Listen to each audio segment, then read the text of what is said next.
Disclaimer, warning to degrowthers, footprint ecologists, doomsday advocates, Musk and Peterson fans, social engineers and moralizers. Some of the views in this video may cause you mental discomfort. In other words, warning to everyone on the internet, watch at your own risk. This is an interview between Ivan, my twin cousin, and Dr. Gruen, a real person.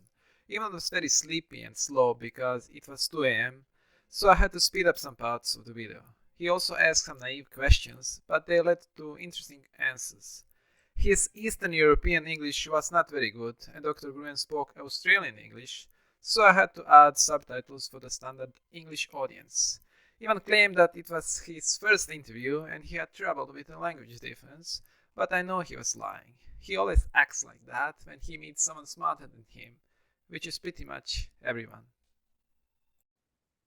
Okay, we are starting. With me is Professor Nicholas Gruen. So I'm Nicholas Gruen. Just introduce me as Nicholas Gruen if you like, or Dr. Short bio here on the screen. All right. And it says that you are pretty much accomplished economist in Australia. You've been involved in many serious projects, like real projects with real people, not only some kind of intellectual cloud thinking. That's right. Yeah. And if you skip this, some people like finance minister said that you are one of the foremost public intellectuals, and who else? Martin Wolf said that you are the most brilliant economist you ever heard of. Is that You've correct? never heard Is of. that statement The most true? brilliant economist you've never heard of. There's a sting in the tail. It's 2 in the morning here, so I'm a bit sleepy. Yeah. Okay. So for the public, for the audience, I had a discussion with email with this Professor Nicholas. Professor, or should I call you? Just call me Dr. Gruen. That'll do. Dr. Gruen. Or Mr. Gruen is okay too, or Nicholas is fine. Mr. Nicholas. So I had a discussion over email, and I sent them some kind of a summary, which is basically viewpoint of my fictional character from episode 1, where the also economist is saying has this viewpoint, which is written here. And for those of you who don't like to read, I'll make a short summary in pictures. So current economic system is based on exponential growth, and that exponential growth means that we are making more and more stuff faster and faster through the time. So we are extracting minerals exponentially. We are getting the energy exponentially, right? So in that process, this is only for the weapon, but you can imagine all the other toys that you have in your life. So we are getting everything exponentially. And that exponential growth is a prerequisite for the financial institution, for the financial stability. So if that growth stops, and that growth is being pushed by other countries every year, every growth must be at least 2 or 3%. So if that growth stops, then all the financial system will collapse. And then there will be a disaster in the world, a new crisis or doomsday. And that's why we have that's why some rich people are building doomsday bunkers and similar things, and other people are building communities, because everyone is a little bit scared, because they think this is a real picture, and that disaster is coming soon, maybe in 10 years, maybe faster with AI. So everyone is pretty much preparing, because all those problems, pollutions, sustainability, which becomes impossible since the growth will not stop. The growth has to stop in order for sustainability, according to some studies, to be able to replace the current infrastructure.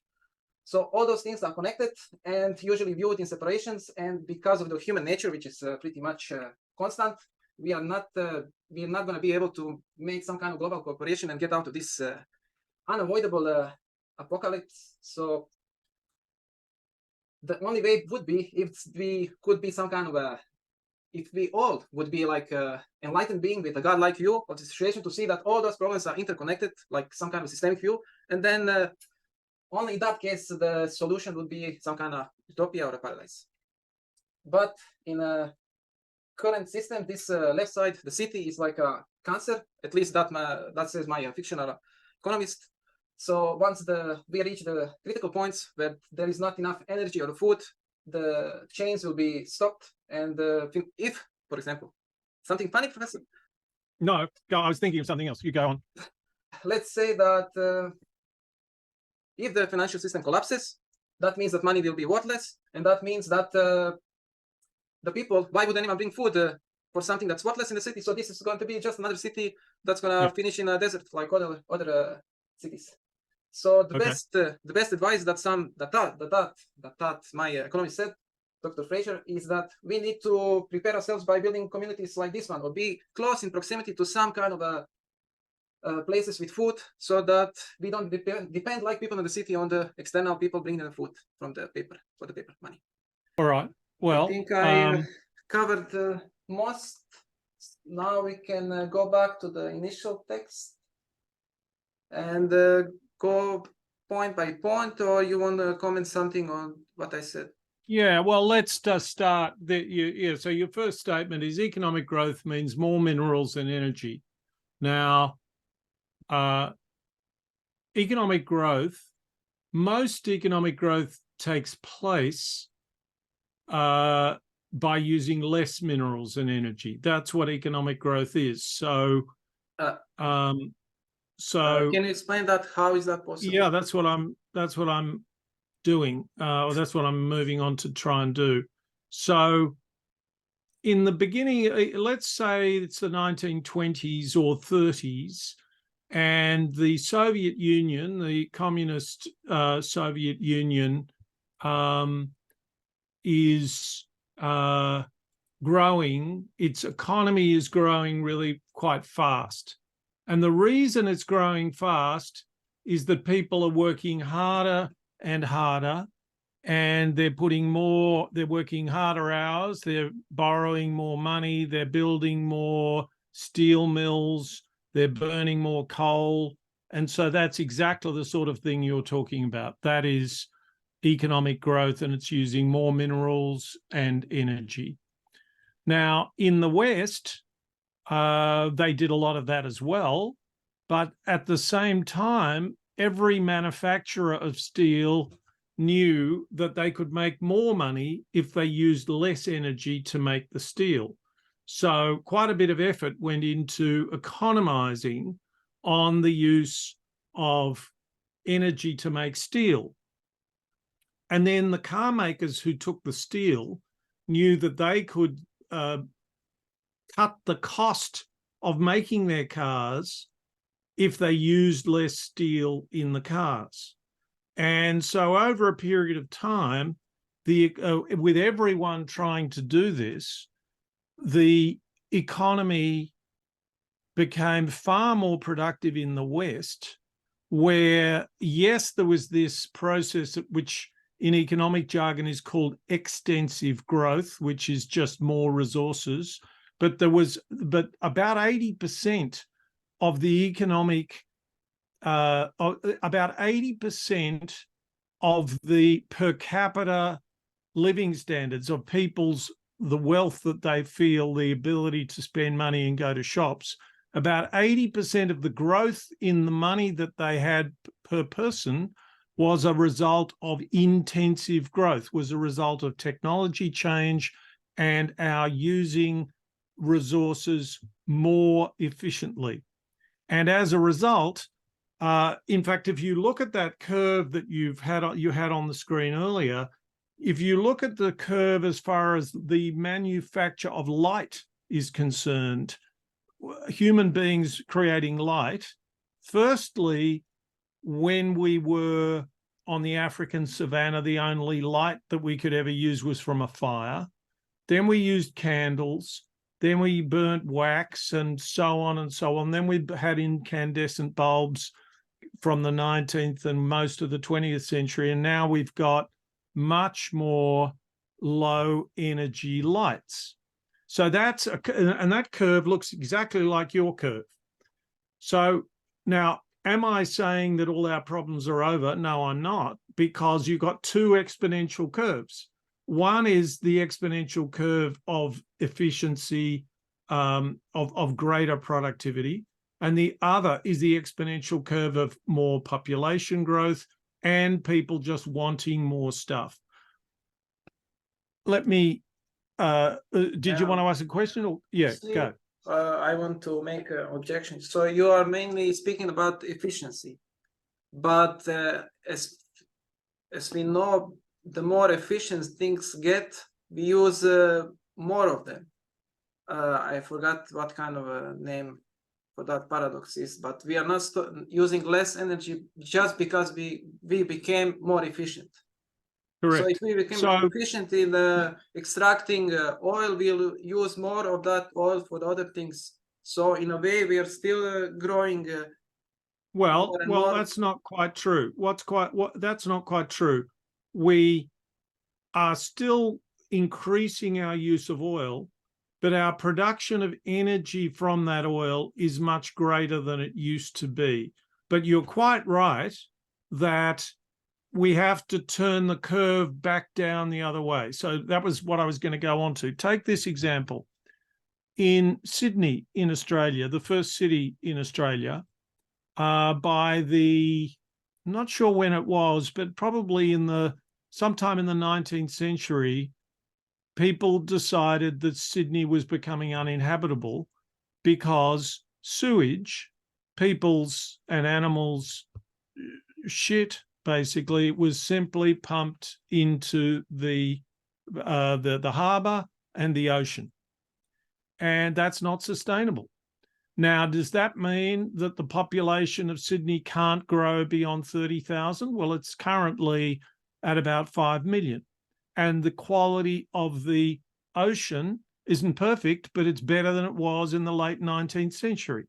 So what happened is people in the community voted for politicians who said, we will impose constraints on people emptying their sewage into the ocean, and we will require them to treat the sewage. And this has happened every few decades.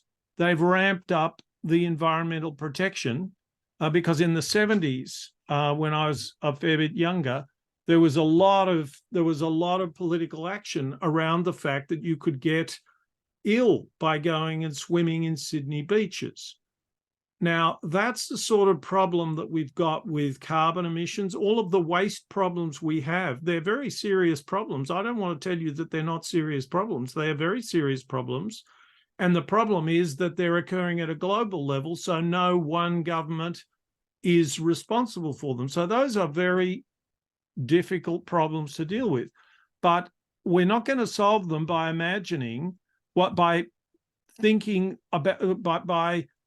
thinking we're in a situation which is actually different to the situation we're in.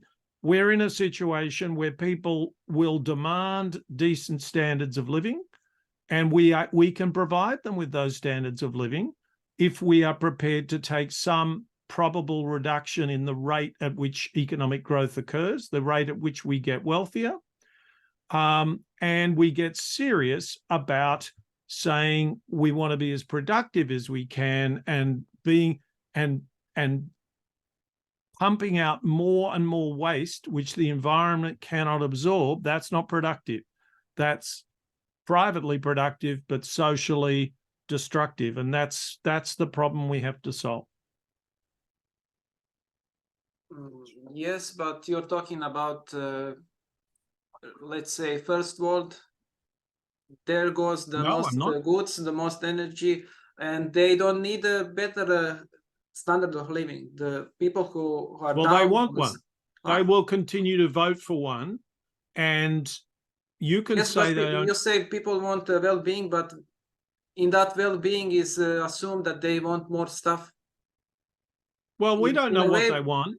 Because we don't know what they want. What we know is that it's not fair to let them pollute. It's not fair to let them buy stuff that will end up leaving more waste in the environment than it takes out of the environment. That's something we have to insist on. Insisting that they don't buy more stuff is not, it's what lots of people want to do because they're taking a shortcut from the problem to the solution. So you are saying that degrowth movements are what? Rubbish, nonsense. So also anti-consumption movements? because Well, that's the related, that's almost well, the same. look, anyone's free. You're free to tell me that my consumption isn't to your taste. I'm free to tell you the same thing. But what matters, but what we have a right to insist on from people is that they don't harm us. Now, for instance, Al Gore, who is a campaigner for lower emissions. Now, I haven't got these exact facts right, but these facts are approximately right. He lives in a mansion which has got 54 rooms. It uses a great deal of energy, and he flies around the world, and he charges people $500,000 to fly him and an entourage of people around on a plane, and he gives a little speech, which is the same speech that he gives everywhere. Now, if you detect some distaste in my voice from all that, you're correct. I don't think that's a great way to do anything. But it's also the case, or at least Al Gore claims, that all of the energy that he purchases for his house is renewable energy, and all of the travel that he makes is the damage that it does to the environment is then undone because he pays to buy offsets to absorb the carbon that has been emitted. So, I mean, I happen to be egalitarian, okay? I happen to think that people behaving like that is absolutely not to my taste. But most of the world doesn't agree with me. Most of the world is okay with most of that. Of course, well, let me put it differently. If most people, when they're given that amount of money, tend to spend it. I like to think I wouldn't, but I don't have that amount of money, so none of us can tell. But what matters is whether we can reduce our emissions. And that's where we should focus our energies. Because if we don't do that, we go running around lecturing people, and then they basically ignore us.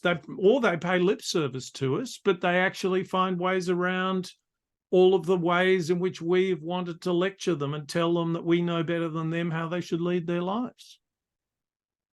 Yes, and most emissions, most pollutions is done by big industries, big corporations, not by individual people like you and me, or like Al Gore. So we are small players. The most damage do the biggest industries. Hang on. A big corporate emitter is Alcoa. Alcoa makes aluminium, right? Now, aluminium uses a huge amount of energy, and it is used in engine blocks to lower the weight of engines, to reduce fuel emission, to reduce energy use of cars. So there's several points to be made here. One is Alcoa doesn't just sit there belching out emissions because it wants to be a bad corporation. It does it because it makes aluminium, and we all use aluminium even if we don't know about it. And it also is the case that a lot of that aluminium lowers emissions, does not increase it. So simply turning up to Alcoa and saying, you're an evil corporation and you can't emit carbon, it's another way to pretend that you've solved the problem, and you haven't solved the problem. You've possibly made it worse, but you certainly have. But there are certainly much better ways to solve that problem. And the way to solve the problem, the simplest way to solve that problem, is to start imposing carbon taxes on Alcoa, which Alcoa will then increase the price of aluminium, and this will systematically work its way through the economy. And so this cost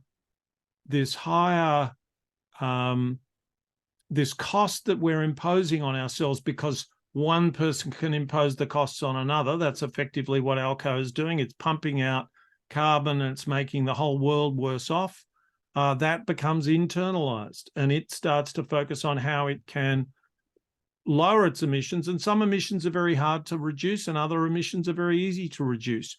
And as the price of carbon rises, everyone is working on the same problem, which is to try and reduce those emissions. And the emissions reductions occur where it's easiest to make them. And then you keep ratcheting it up until we get to zero emissions. And then maybe we should go to negative emissions because we've had too many emissions. Yes. So what you're saying that basically we are still responsible because we are buying, let's say, more cars, and more cars need more aluminum, and then that aluminum comes from those big corporations. So we are in a way responsible, well, just like we are responsible for the government that's currently in charge. Yes, well, I would say I would go in that second direction. So you say we're responsible for the things we buy, but Yes. that's a This degrowth movement is basically saying that, because we are requesting more cars, new cars, and in that process there needs to be more extracted fuel, spent fuel to make the cars, to find the minerals, the cobalt, whatever is needed for the batteries. And in that process, it's not only the CO2 that's being emitted, but various other pollutions. So consumption means more cars, and more cars means more of these problems. And yeah, well, you've repeated what you said earlier, and I've responded to that. we say that every country is pushing 2% growth each year, right? Yep. That means more minerals and energy, right? No, more it doesn't. products. It doesn't. You have to try to follow my logic. There are two curves. One is that we have economic growth. You're saying 2%. Okay. Well, in fact, it's less than that. It's less than that per capita. But well, actually, it may not be globally. I'm not sure. But let's say it's 2%. And then there is the curve of bringing down resource use, particularly resource use that generates wastes that we can't absorb. And we have to bring that down. But that's a separate problem. They have something to do with each other, but they're different issues. Okay, can I reframe it? Economic growth is connected strongly, measured by GDP, right? Fine. Correct? Well, you're going to measure it any way you like. Let's measure it by GDP. That's fine. See, and GDP is correlated 99% with energy. No, it's not. According to the World Bank, it is. Yeah. So the GDP between today and tomorrow will be correlated 99.999% with energy. The GDP of 1900 and today correlates by about 20% or maybe less. So over time, they are different series. And I want to focus on the series that's doing us harm, not the series that people like to chatter about and be moralistic about and tell other people how they should live their lives about. I want to minimize the extent to which we tell other people how they lead their lives. I want to say that I'm happy to say I don't like Al Gore consuming all that energy, but I'm not going to worry about it because he is consuming much more expensive energy that does not generate emissions. So it's no business of mine. I'm a busybody. I'd rather he wasn't as rich as he is. And if he is as rich as he is, I wish he wouldn't live it up so much. But it's not doing me any harm. If I'm trying to fly a plane, I mean, I don't know whether this analogy will work out. I'm making it up as I go along. But let's say I'm trying to land a plane, okay? And it might be useful if the plane was lighter, but it's not lighter.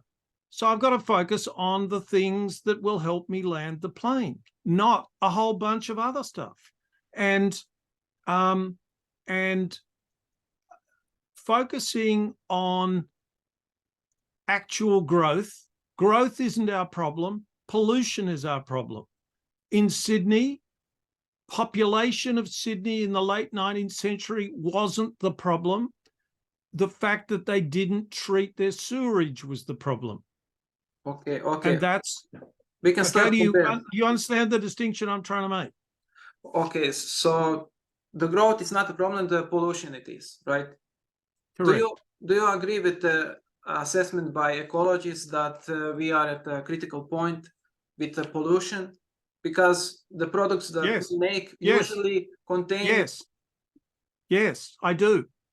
So if we bring every human being on the planet on the same level of wealth like we are in the first world, then there will be disaster, right?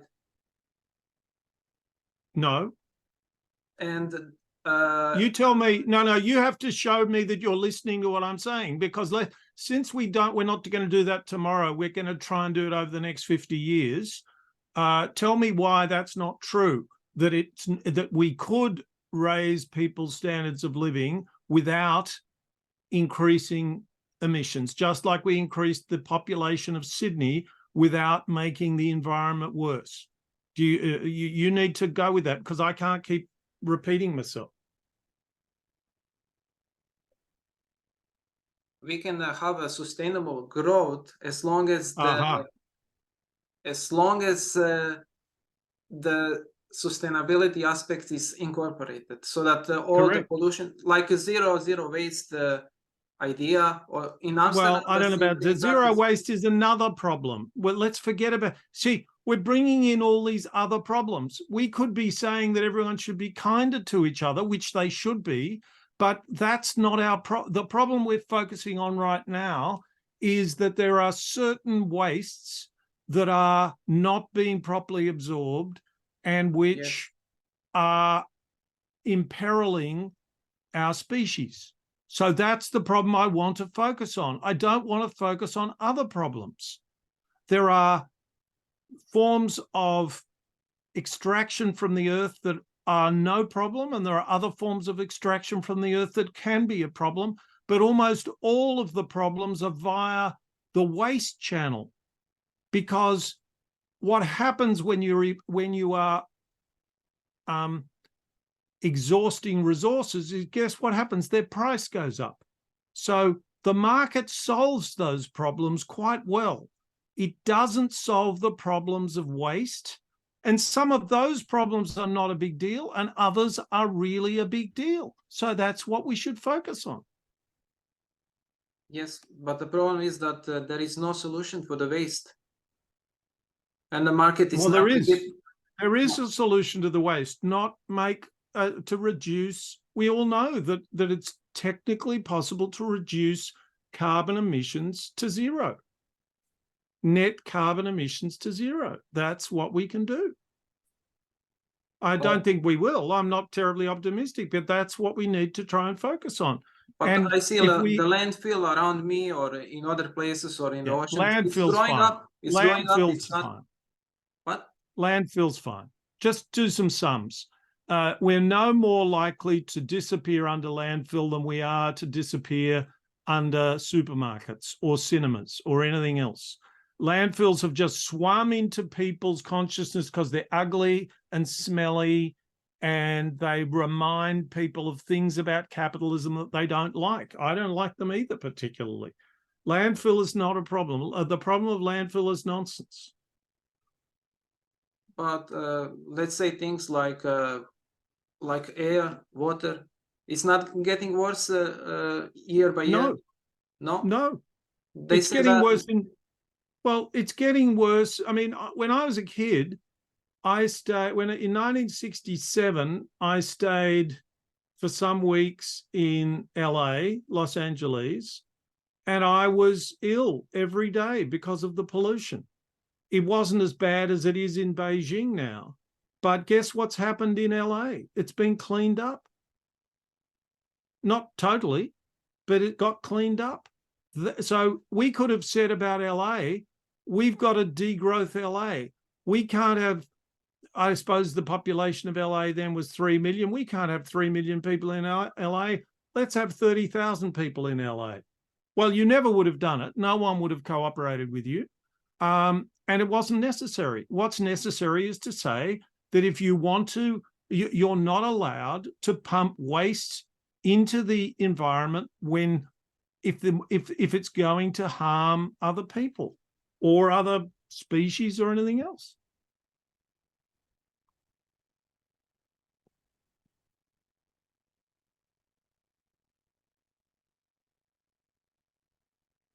I don't know. The information I'm getting is that, like, let's say now there are some kind of chemicals in the air that can be found in the ants in Amazon. So everything is getting more and more chemicals into air, into water. Everything is getting more polluted. Is that not a good assessment? No, it's not a good assessment. It's a bad assessment, but it's not totally wrong. I'm sure there are things that are getting worse, and we should be trying to make sure they don't get worse. But degrowth doesn't solve the problem. Let's say we transition to the living standards of everyone currently in a middle-income country. That's where we all end up. Now, of course, it's virtually impossible because you'll have a civil war on your hands in Europe and America and all the rich countries. But let's say it's possible. It doesn't solve this problem. The problem gets solved by focusing on the problem and solving it, not turning it into a morality play where we say, let's totally restructure the whole of global civilization because we've heard that there are some nasty things in the Amazon.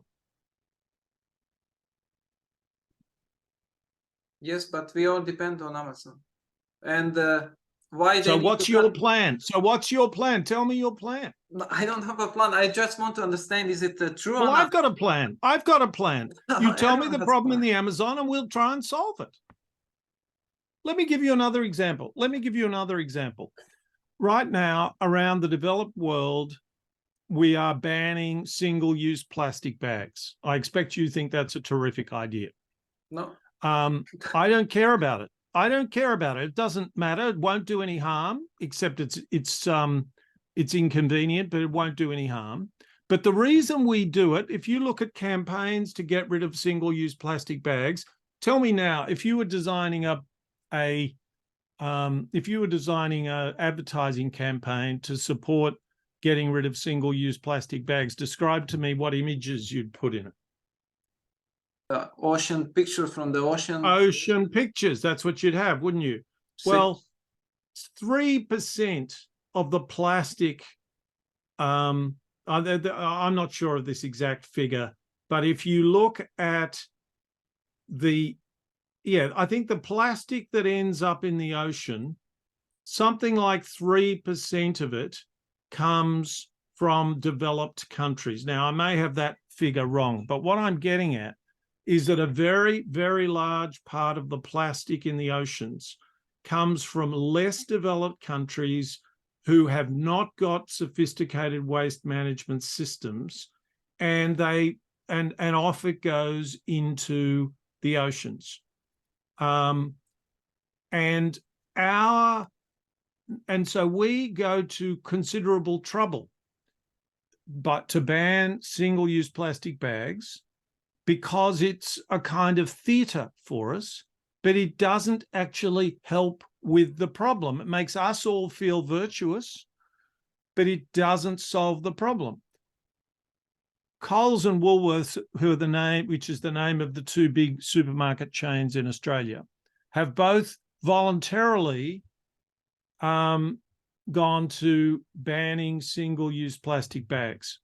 Now, I have an alternative proposal, which is that they put a levy on single-use plastic bags of 1 cent or 5 cents or something, which would somewhat reduce their use. But that's not my point. My point is they could use that money to help development programs in poorer countries to deal with the waste issues that they face. That is what is focusing on the problem instead of turning it into a morality play. It's not about us. It's about the world. It's about the environment. So that's what I want to focus on, the environment, not us. I don't want to focus on a morality play. I don't want to focus on wagging my finger any more than necessary. Some finger wagging is necessary if people are polluting, but not otherwise. But in most introductory books in economics, the environment is ignored, where the resources coming and the waste is ignored. Is the same in Australia? Yeah. So yeah, that's not a good thing. That sounds like a crazy thing, don't you think? Yeah, it's You say bad... we need to focus on environment, right? And you're saying that is ignored in the economic institute. Well, it depends. If you are doing environmental economics, it's not ignored. So it depends. I'm not justifying it. I just agree, but it's not relevant because what matters is the question, are people paying for a resource? Now, and so what we need to do is we need to make sure that if people are growing wood to harvest wood, that we regulate the harvesting of wood in such a way that people are paying the right price for this resource. And are we doing that well? No, not particularly. So we should try and improve that. But that's not the urgent. The urgent question is greenhouse. Again, maybe really a very good example of this is the ozone layer. So we could have said, oh, we've got too many people on the planet. Then we had, say, 7 million. We'll have to get it down to 1 billion. I think I said 7 million, I meant 7 billion. We'll have to get it down to 1 billion, and then we'll have our ozone layer back. That's not what we did. What we did was we worked out what was opening up the ozone layer, and we had a very well-designed and targeted, we dealt with it. That's what we should do with greenhouse. It's harder with greenhouse, and it's easier, therefore, for all of the interests that are making fossil fuel and part of the old economy. It's easy for them to turn that into a culture war and to muddy the waters.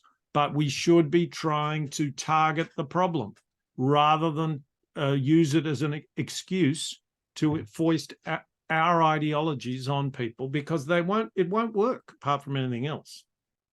They won't be interested. They're not going to buy into that. But if we can show how it can be done in an effective way, which all the evidence suggests that it can be, then we have some chance.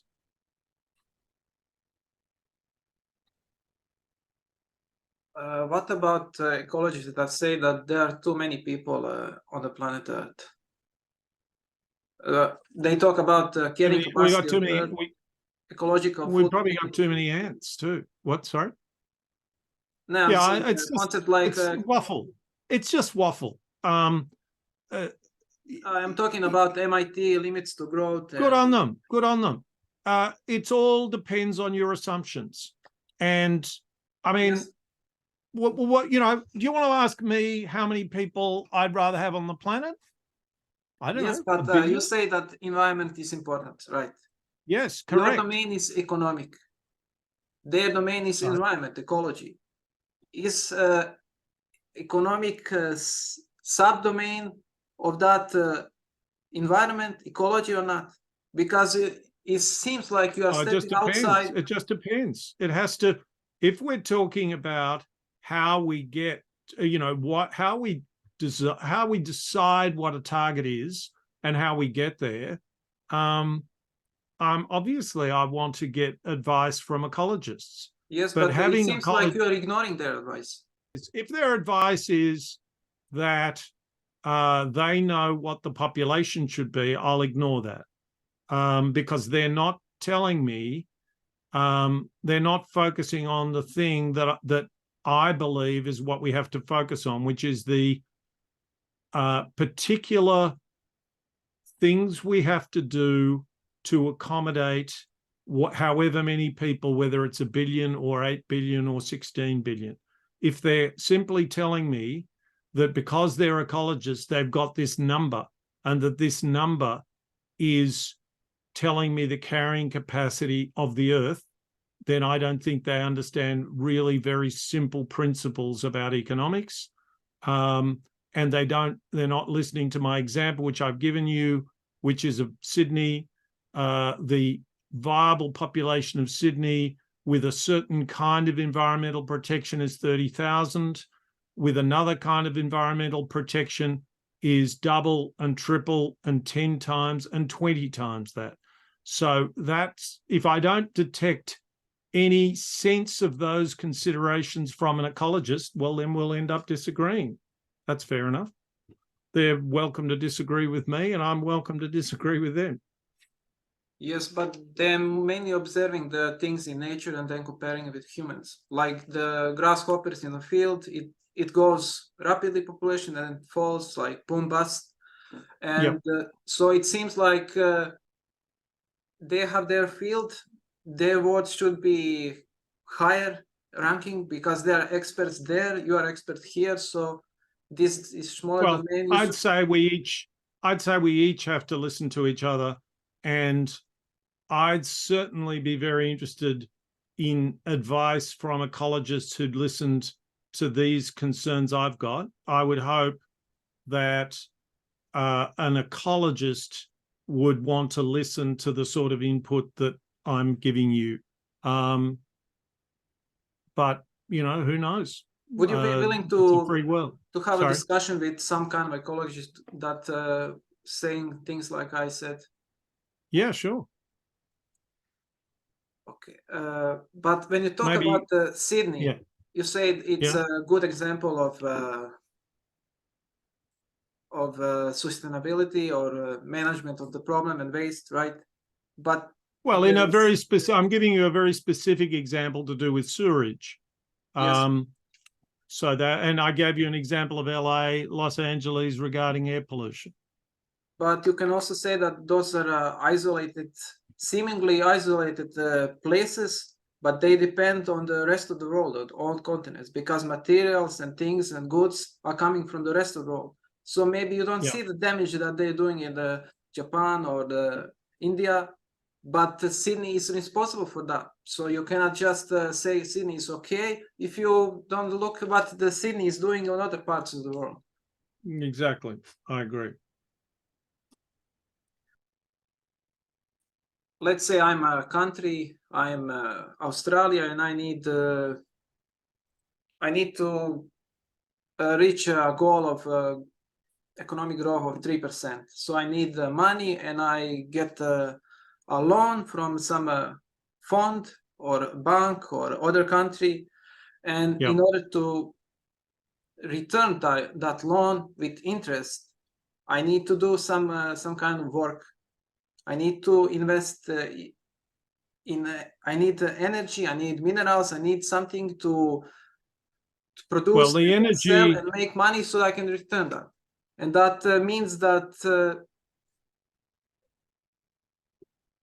means more extraction and energy.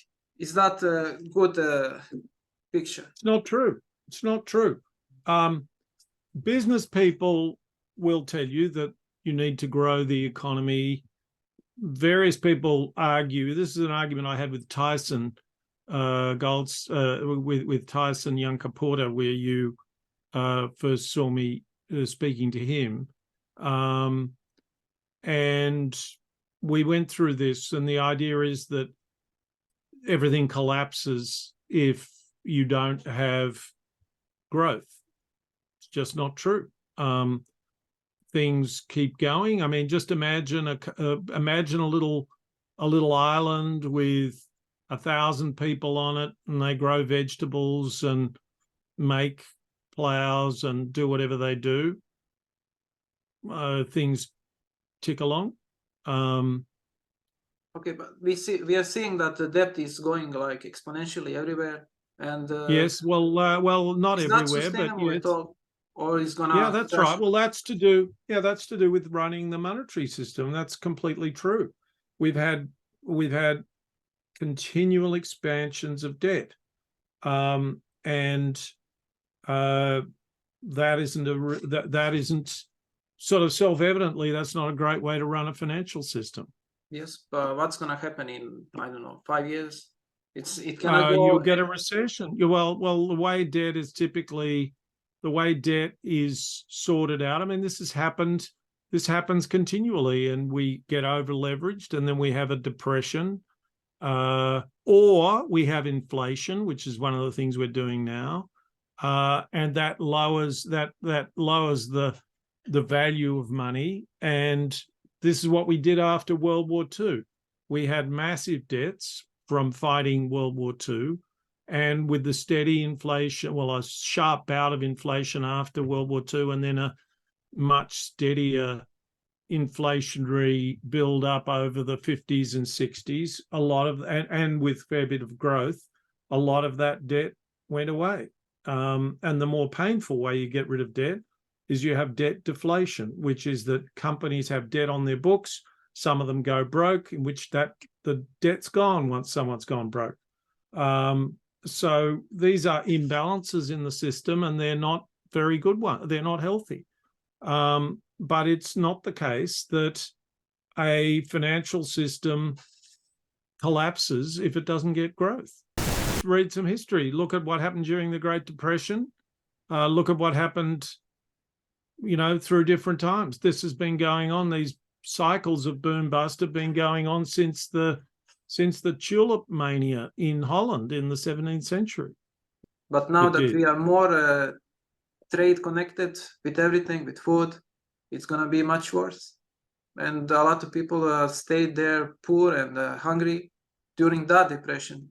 And if the next one comes here, it's be much worse. Well, we had the next one. It was called the global financial crisis, and it was, as a financial event, it was worse, and as a real economic event, it was better. So, because we understood more about what to do. But anyway, I don't want to suggest that's a definitive answer, because we handled it with by printing more money and did various things. But yes, I'm not trying to tell you it's all beer and Skittles. The idea that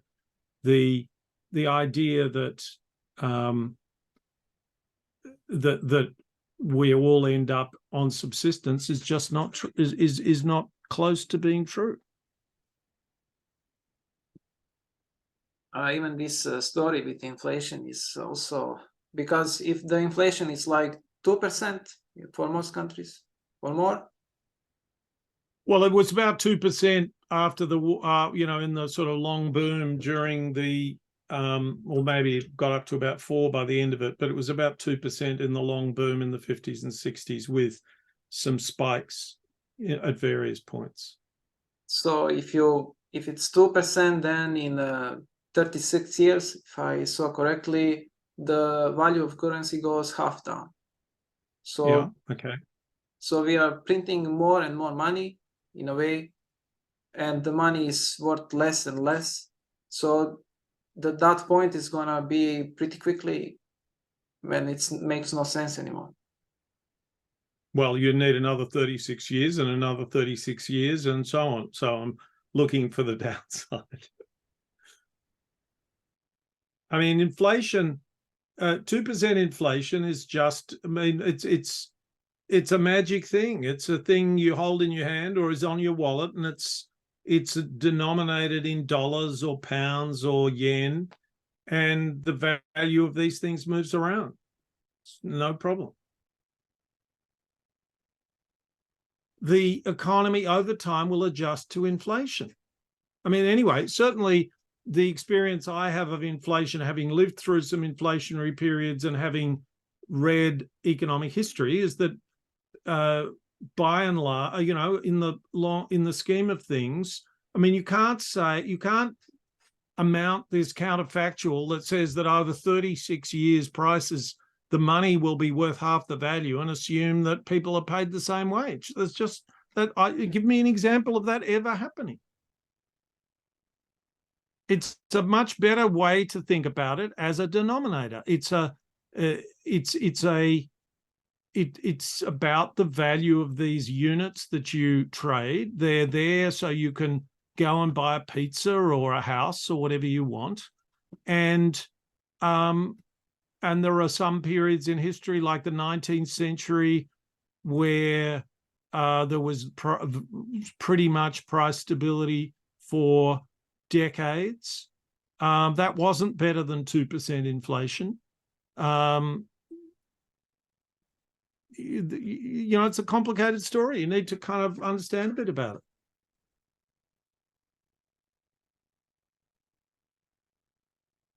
You are right. Because it's, I don't know. I'm not, I didn't go through some economy course or something like that. No, and I'm not saying you should. I'm not saying you should. I'm mostly informed through reading articles or some book or listening podcast.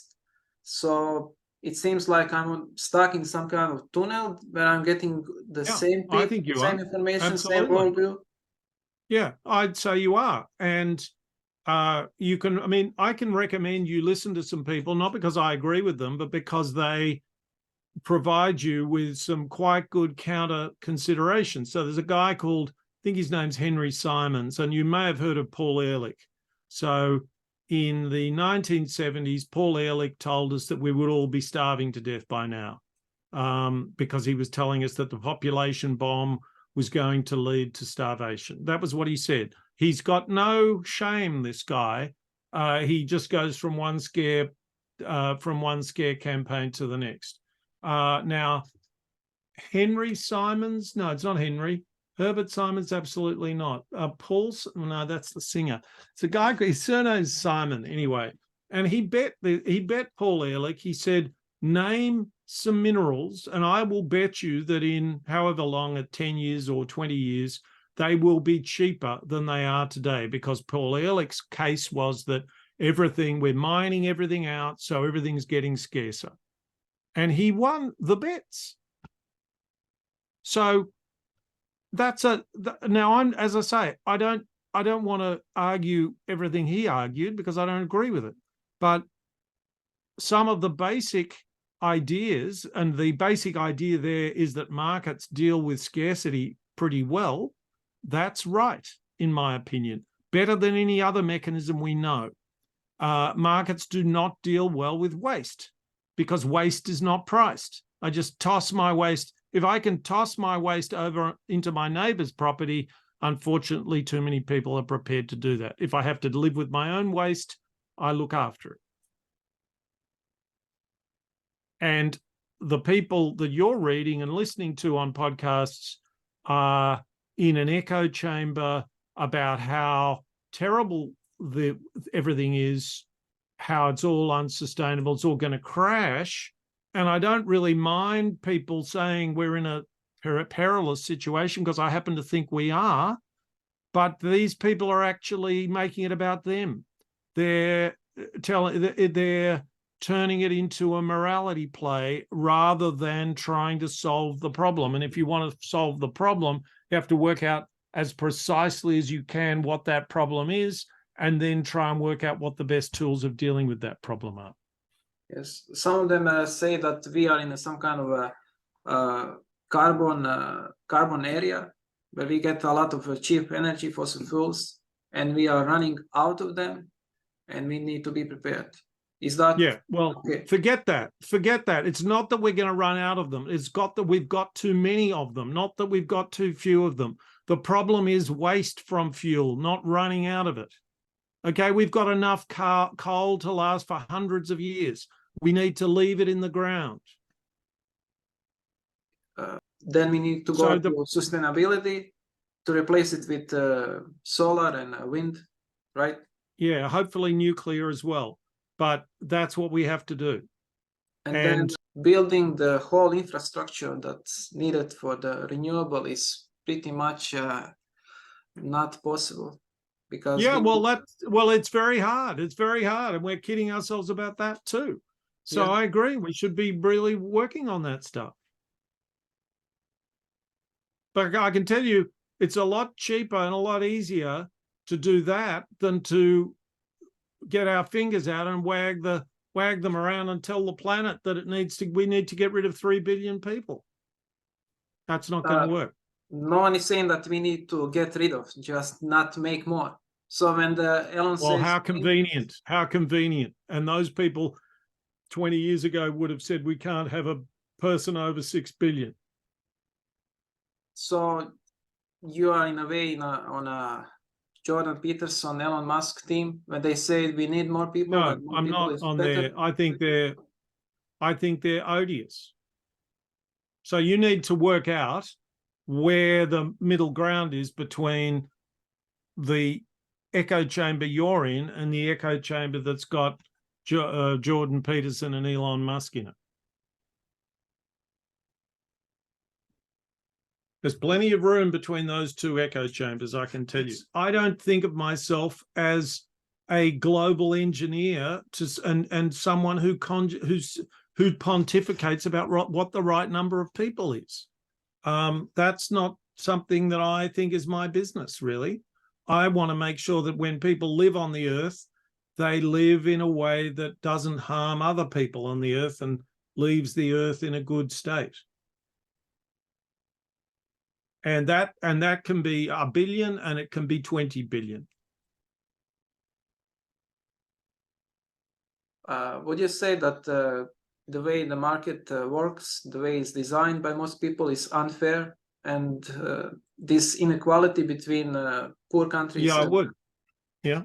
Well, I don't know about between countries. That's a different question.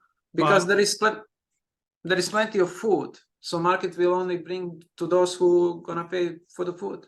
So it's not gonna bring food to India if no one has money for the food.